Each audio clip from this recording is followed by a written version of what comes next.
रमनीत जी, दिल्ली से। राधे राधे महाराज जी।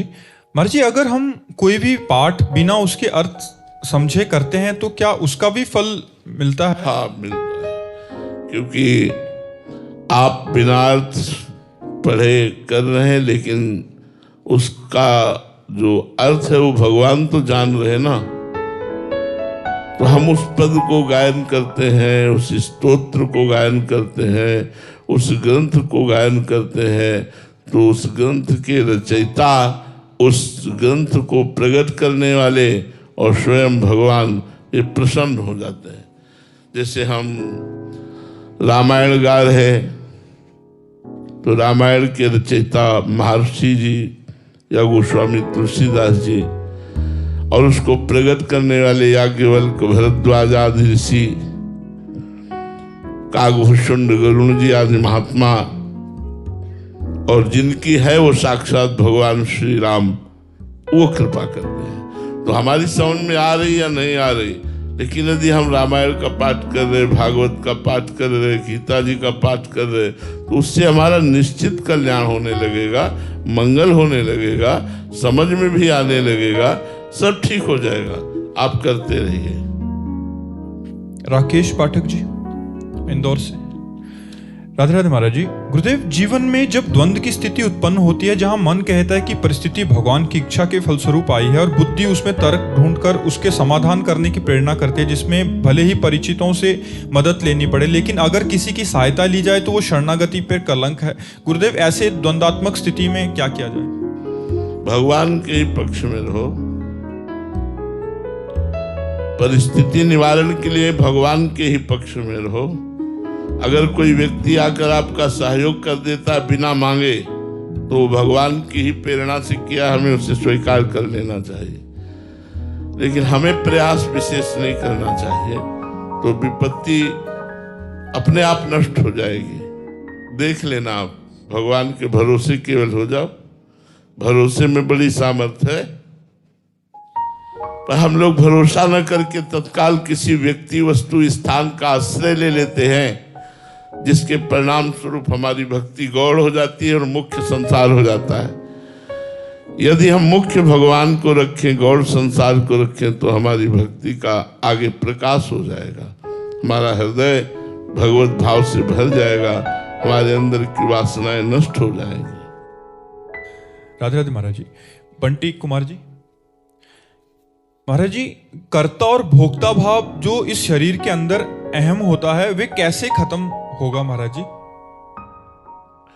आराधना से, सदगुरुदेव की आराधना से, भगवान की आराधना से। जैसे जैसे पाप नष्ट होते जाएंगे, अज्ञान नष्ट होता जाएगा, वैसे वैसे आपका देहाभिमान गलित होता जाएगा, आपका कर्ता भोक्ता भाव गलित होता जाएगा। पर इसके लिए साधना की जरूरत है। किसी बड़े महापुरुष की शरण लेकर उनके अनुसार जो साधना पद्धति बताई जाए उससे चलो और दीर्घ काल तक साधना करो।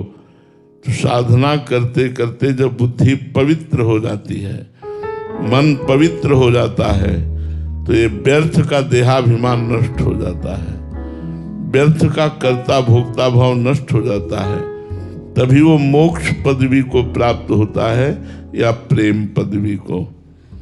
प्रेम या मोक्ष प्राप्त हुए बिना देहाभिमान गलित नहीं होता है।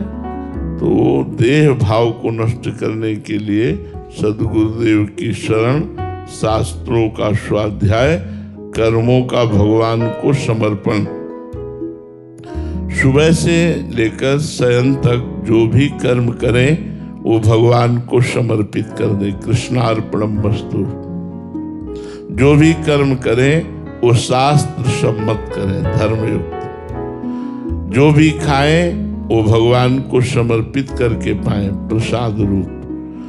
तो आप देखेंगे आपका देहाभिमान गलित हो रहा है। धीरे धीरे धीरे धीरे ऐसा अनुभव होने लगेगा कि सब भगवान करवा रहे हैं।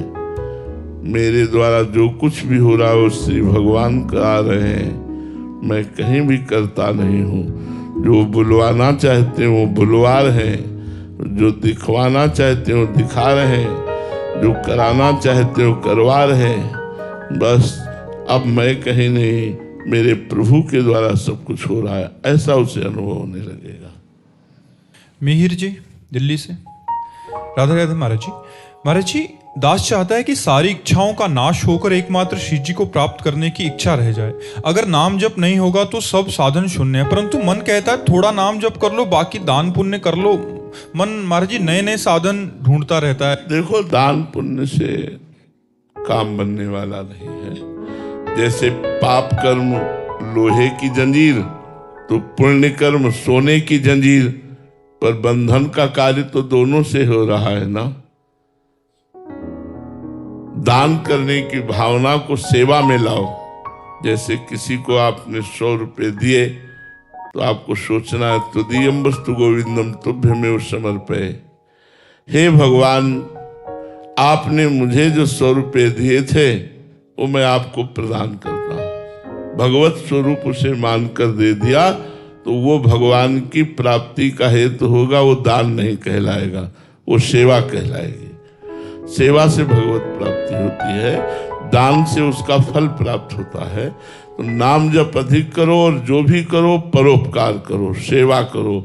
और बताया कि सेवा को, कर्म को कृष्णार्पणम मस्तु करो, भगवद अर्पणम मस्तु, राधा वल्लभ अर्पणम मस्तु। तो उससे क्या होगा, कर्ता भाव तुम्हारा शिथिल होने लगेगा, तो आपको आनंद की अनुभूति होने लगेगी। कर्म समर्पण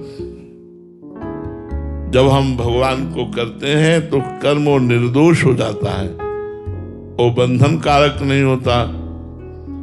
ऐसे ही हम जो भी करें वो भगवान को सामने देख कर करें, भगवत भाव में करें, तो हमारा इसी जन्म में कल्याण हो जाएगा, इसी जन्म में मंगल हो जाएगा।